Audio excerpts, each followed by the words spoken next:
Jai Shriram. Welcome to masala papad. ನಾನು ಅಜಿತ್ ಬೋಪ್ನಳ್ಳಿ.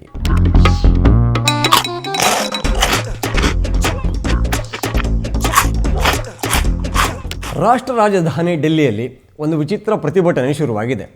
ಏನು ಅಂದರೆ, ಒಂದು ಪಾರ್ಕ್ನಲ್ಲಿ ಝಾನ್ಸಿ ರಾಣಿ ಲಕ್ಷ್ಮೀಬಾಯಿ ಅವರ ಪ್ರತಿಮೆಯನ್ನು ಮಾಡೋಕ್ಕೆ ಅಲ್ಲಿನ ಆಡಳಿತ ಮುಂದಾದಾಗ ಸಾವಿರಾರು ಸಂಖ್ಯೆಯಲ್ಲಿ ಮುಸ್ಲಿಮರು ಬಂದು ಪ್ರತಿಭಟನೆ ಶುರು ಮಾಡಿದ್ರು. ಯಾಕಂತೆ ಗೊತ್ತಾ? ಅದು ವಕ್ಫ್ ಆಸ್ತಿ ಅಂತೆ.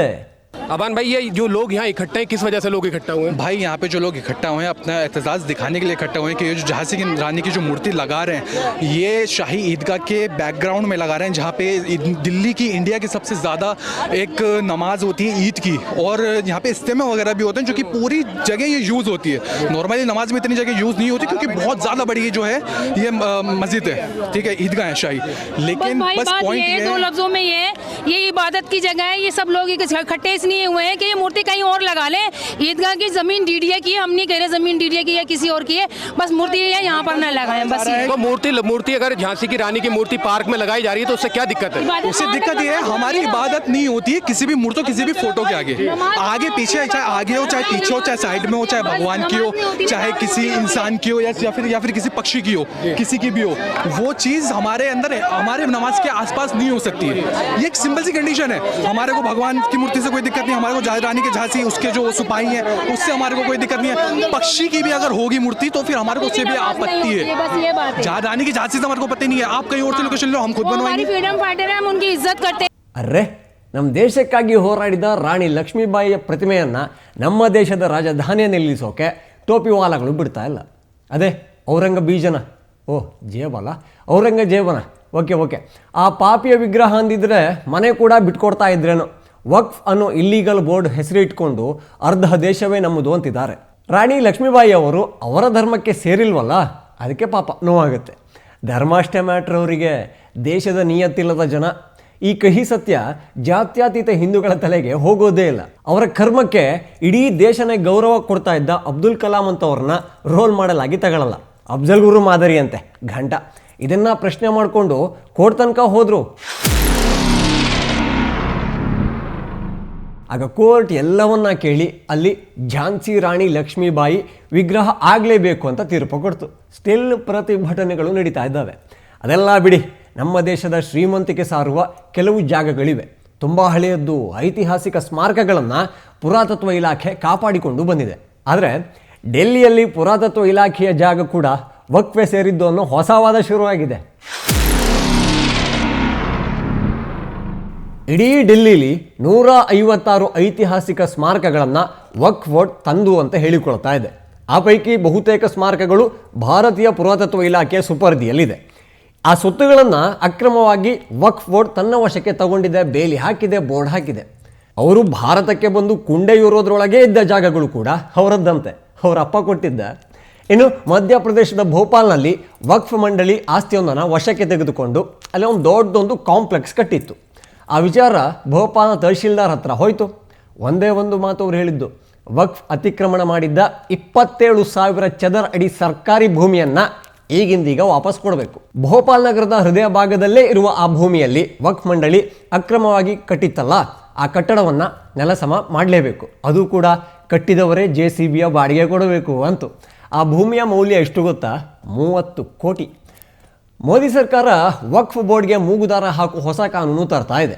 ಇದರ ಬಗ್ಗೆ ಪರ ವಿರೋಧ ಚರ್ಚೆಗಳು ಶುರುವಾಗಿದೆ. ಈ ಗ್ಯಾಪಲ್ಲಿ ವಕ್ಫ್ ನಿಯಂತ್ರಣ ಕಾಯ್ದೆ ಬೇಡ ಅಂತ 1,25,00,000 ಇಮೇಲ್ಗಳು ಬಂದಿದ್ದಾವೆ. ಒಗ್ಗಟ್ಟು ನೋಡ್ರಿ, ಒಗ್ಗಟ್ಟು. ತುಂಬ ಜನರಿಗೆ ಬಂದ ಅನುಮಾನವೇ ನನಗೂ ಬಂತು. ನಮ್ಮವರು ಅನಕ್ಷರಸ್ಥರು ಸಾರ್ ಅಂತ ವಿಕ್ಟಿಮ್ ಕಾರ್ಡ್ ತೋರಿಸೋರು ಇಮೇಲೆಲ್ಲ ಬಳಸ್ತಾರೆ, ಅವರಿಗೆ ಫೀಮೇಲ್ ಮಾತ್ರ ಮುಖ್ಯ. ಪಾಕಿಸ್ತಾನ ಹಾಗೂ ಚೀನಾದಿಂದ ಅತಿ ಹೆಚ್ಚು ಇಮೇಲ್ಗಳು ಬಂದಿರೋ ಅನುಮಾನಗಳು ಶುರುವಾಗಿದೆ. ಲಾಸ್ಟ್ ಟೈಮ್ ಮೋದಿ ವಿರುದ್ಧ ಟ್ವಿಟರ್ನಲ್ಲಿ ಯಾವುದೋ ಒಂದು ಟ್ರೆಂಡನ್ನು ಮಾಡಿದರು. ಅರ್ಧ ದಿನ ಅದು ಟ್ರೆಂಡಿಂಗಲ್ಲಿತ್ತು. ಟ್ವಿಟರ್ನಲ್ಲಿ ಅತಿ ಹೆಚ್ಚು ಯಾವ ಜಾಗದಿಂದ ಈ ಹ್ಯಾಶ್ಟ್ಯಾಗ್ ಯೂಸ್ ಆಗಿದೆ ಅನ್ನೋದನ್ನು ನೋಡೋ ಆಯ್ಕೆ ಇದೆ. ಅದನ್ನು ನೋಡಿದರೆ ಭಾರತದಲ್ಲಿ ನಿರುದ್ಯೋಗ ಸಮಸ್ಯೆ ಅಂತ ಮೋದಿ ವಿರುದ್ಧ ಪೋಸ್ಟ್ ಮಾಡಿದ ಅತಿ ಹೆಚ್ಚು ಜನ ಪಾಕಿಸ್ತಾನದಲ್ಲಿ ಕೂತಿದ್ರು, ದುಬೈನಿಂದ ಮಾಡಿದರು, ಕತಾರ್ ಕೂಡ ಲಿಸ್ಟಲ್ಲಿತ್ತು. ಸೊ ಮೋದಿ ಕಂಡ್ರೆ ಎಷ್ಟೊಂದು ಭಯ, ಎಷ್ಟೊಂದು ಭಕ್ತಿ, ಹೇಗಾದರೂ ಮಾಡಿ ಅಣ್ಣನ್ನು ಇಳಿಸಬೇಕು ಅಂತ. ಇನ್ನು ವಕ್ಫ್ ಅಧಿಕಾರವನ್ನು ನಿಯಂತ್ರಣ ತರೋದು ಹಿಂದುತ್ವದ ಅಜೆಂಡಾ ಅನ್ನೋ ಮಾತನ್ನು ಅಸಾದುದ್ದೀನ್ ಓವೈಸಿ ಅವರು ಹೇಳ್ತಾರೆ. ಅರೆ ಬಾಬಾ, ಸರ್ಕಾರದ ಜಾಗವನ್ನು ಸರ್ಕಾರ ಮರಳಿ ತಗೊಳ್ಳೋದಕ್ಕೂ ಹಿಂದುತ್ವಕ್ಕೂ ಏನು ಸಂಬಂಧ? ವಾಪಸ್ ತಗೊಂಡ ಮೇಲೆ ನಿಮ್ಮ ಮನೆಗಳಲ್ಲಿ, ನಿಮ್ಮ ಮನೆ ಅಂಗಳದಲ್ಲಿ ಶಾಖೆಯ ಬೈಠಕ್ ಮಾಡ್ತಾರ? ನಿಮ್ಮ ಮನೆ ಒಳಗೆ ಬಂದು ನಮಸ್ತೆ ಸದಾ ವತ್ಸಲೆ ಮಾತೃಭೂಮಿ ಅಂತಾರ? ಲೂಟಿ ಮಾಡಿರೋದಲ್ಲದೆ ದಿಕ್ಕು ತಪ್ಪಿಸೋ ಕೆಲಸ. ಎಲ್ಲಿಂದಲೋ ಬಂದವರಿಗೆ ನಮ್ಮ ಹಿಂದೂ ರಾಜರು ಜಾಗ ಕೊಟ್ಟಿದ್ದು, ಅವರೇ ಮಸೀದಿಯನ್ನು ಕಟ್ಟಿಸಿದ್ದು. ಈಗ ಅದೆಲ್ಲದೂ ತಂದೆ ಜಾಗ ಅಂತೆ. ವಕ್ಫ್ ನಿಯಂತ್ರಣ ಮಾಡಬೇಕು ಅಂತ ಮೋದಿ ಮುಂದಾಗಿದ್ದಾರಲ್ಲ, ಇವರೆಲ್ಲ ಸೇರಿ ವಕ್ಫ್ ನಿಯಂತ್ರಣ ಮಾಡದೇ ಇದ್ದರೆ ಉಳಿಗಾಲವೇ ಇಲ್ಲ ಅನ್ನೋ ಥರ ವರ್ತನೆ ಮಾಡ್ತಿದ್ದಾರೆ. ಇಷ್ಟು ದಿನ ಮೇಯ್ಕೊಂಡು ಆಯ್ಕೊಂಡು ಆರಾಮಾಗಿದ್ದ ಜಮೀರ್ ಅಹ್ಮದ್ ಖಾನ್ ಈಗ ವಕ್ಫ್ ಬೋರ್ಡ್ ಜಾಗದಲ್ಲಿ ಮನೆ ಕಟ್ಟಿಸಿ ಬಡವರಿಗೆ ಕೊಡ್ತಾರಂತೆ. ಹಿಂದೂಗಳಿಗಲ್ವೇ ಅಲ್ಲ, ಮುಸ್ಲಿಮರಿಗೆ ಮನೆ ಕಟ್ಟಿಸಿ ಕೊಡ್ತಾರಂತೆ. ಅವರ ಜಾಗ ಅಂದರೆ ಎಲ್ಲವೂ ಅವರದ್ದೇ. ವಿಧಾನಸೌಧ ಕೂಡ ಅವರೇ ಕೊಟ್ಟ ಜಾಗ ಅಂತ ವಾದ ಮಾಡೋರು ಇದ್ದಾರೆ. ಬಿಟ್ಟರೆ ವಿಕ್ರಮ್ ಲ್ಯಾಂಡರ್ ಆಗಿತ್ತಲ್ಲ, ಅದೇ ಲ್ಯಾಂಡ್ ಆದ ಚಂದ್ರನ ಭಾಗ, ಅದು ಕೂಡ ವಕ್ಫ್ ಆಸ್ತಿ ಅಂತ ಘೋಷಣೆ ಮಾಡ್ಕೊಂಡು ಬಿಡ್ತಾರೆ. ನಮ್ಮ ದೇಶಕ್ಕಾಗಿ ಹೋರಾಡಿದ ರಾಣಿ ಲಕ್ಷ್ಮೀಬಾಯಿ ಅವರಿಗೆ ಒಂದು ಗೌರವ ಕೊಡಲ್ಲ. ದೇಶ ಅಂದರೆ ಇಷ್ಟ ಇಲ್ಲ. ಭಾರತದ ಒಳಗೆ ನಿಂತು ಪಾಕಿಸ್ತಾನಕ್ಕೆ ಜೈಕಾರ, ಪ್ಯಾಲಿಸ್ತಾನ್ಗೆ ಜೈಕಾರ, ಗಾಜಾದಲ್ಲಿ ಉಗ್ರರು ಸತ್ತು ಬಿದ್ದರೆ MG ರೋಡಲ್ಲಿ ಮೆರವಣಿಗೆ, ಕಣ್ಣೀರು, ಅರೆರೆರೆ. BJP RSS ಎಲ್ಲ ಬಿಟ್ಟಾಕಿ ದೇಶನ ಪ್ರೀತಿ ಮಾಡಿ. ನೀವು ದೇಶಕ್ಕೆ ಜೈ ಅಂದರೆ ನಿಮ್ಮನ್ನು ಸಂಘಿ ಅಂತ ಕರಿಬೋದು ಒಂದಿಷ್ಟು ಜನ, ಆದರೆ ಜೈ ಅನ್ನೋಕ್ಕೆ ಒಂದು ಯೋಗ್ಯತೆ ಬೇಕು. ಅದನ್ನು ಬೆಳೆಸ್ಕೊಳ್ಳಿ. ಎಲ್ಲಿಂದಲೋ ಮೇಲ್ ಹಾಕಿಸ್ದೆ, ವಕ್ಫ್ ಮೇಲೆ ನಿಯಂತ್ರಣ ಬೇಡ ಅಂದೆ, ಪ್ರತಿಭಟನೆ ಮಾಡಿದೆ, ಬೆಂಕಿ ಹಚ್ಚಿದೆ, ಇದೆಲ್ಲ ಮಾಡ್ಕೊಂಡಿರಿ. ನಾವು ಮಾತ್ರ ಅಮಿತ್ ಶಾ ಮಾತನ್ನೇ ನಂಬೋದು. ತಿದ್ದುಪಡಿ ಅತಿ ಶೀಘ್ರದಲ್ಲಿ. ಕಾಯ್ತಾ ಇರಿ. ನಿಮ್ಮ ನೋವು ನಿಮ್ಮಲ್ಲೇ ಇರಲಿ. ಎಂದಿನ ಚಟದಂತೆ ಕಾನೂನನ್ನು ಕೈಗೆ ತಗೋಬೇಡಿ.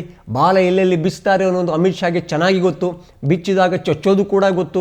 ದೇಶ ನಮ್ಮಪ್ಪಂದು ಅಲ್ಲ, ನಿಮ್ಮಪ್ಪಂದು ಅಲ್ಲ, ಎಲ್ಲರದ್ದು. ಸರ್ಕಾರಿ ಜಾಗದಲ್ಲಿ ಬೇಲಿ ಹಾಕಿದೆ, ಉರ್ದುದಲ್ಲಿ ಯಾವುದೋ ಬೋರ್ಡ್ ತೂಗು ಹಾಕಿದೆ. ಈ ವ್ಯವಹಾರಗಳಿಗೆ ಮೋಟಾ ಬೈ ಇಕ್ತಾನಿರಿ. ಒಂದು ಒಳ್ಳೆ ಮಾತಿದೆ, ನೀವು ಬದುಕೋ ದೇಶವನ್ನು ಬೆಂಬಲಿಸಿ, ಅಥವಾ ನೀವು ಬೆಂಬಲಿಸೋ ದೇಶಕ್ಕೆ ಹೋಗಿ ಬದುಕಿ ಅನ್ನೋದು. ಚೆಂದ ಇದೆ ಅಲ್ಲ? TV ವಿಕ್ರಮದ ಎಲ್ಲ ವಿಡಿಯೋಗಳಿಗಾಗಿ ನಮ್ಮ ಚಾನಲ್ನ ಫಾಲೋ ಮಾಡಿ, ಸಬ್ಸ್ಕ್ರೈಬ್ ಮಾಡಿ. ನಿಮ್ಮ ಬೆಂಬಲ ಪ್ರೋತ್ಸಾಹ ನಮ್ಮ ಮೇಲೆ ಯಾವಾಗಲೂ ಇರಲಿ. ಜೈ ಶ್ರೀರಾಮ್. TV ವಿಕ್ರಮ, ದೇಶ ನಿಮ್ಮ ಕೈಯಲ್ಲಿ. ಈ ಕಾರ್ಯಕ್ರಮ ನಿಮಗೆ ಇಷ್ಟ ಆಗಿದ್ದಲ್ಲಿ ಲೈಕ್, ಶೇರ್ ಹಾಗೂ ಕಮೆಂಟ್ ಮಾಡಿ. TV ವಿಕ್ರಮದ ಕಾರ್ಯಕ್ರಮಗಳನ್ನು ನಿರಂತರವಾಗಿ ವೀಕ್ಷಿಸಲು ಸಬ್ಸ್ಕ್ರೈಬ್ ಮಾಡಿ, ಬೆಲ್ ಐಕನ್ ಒತ್ತಿ.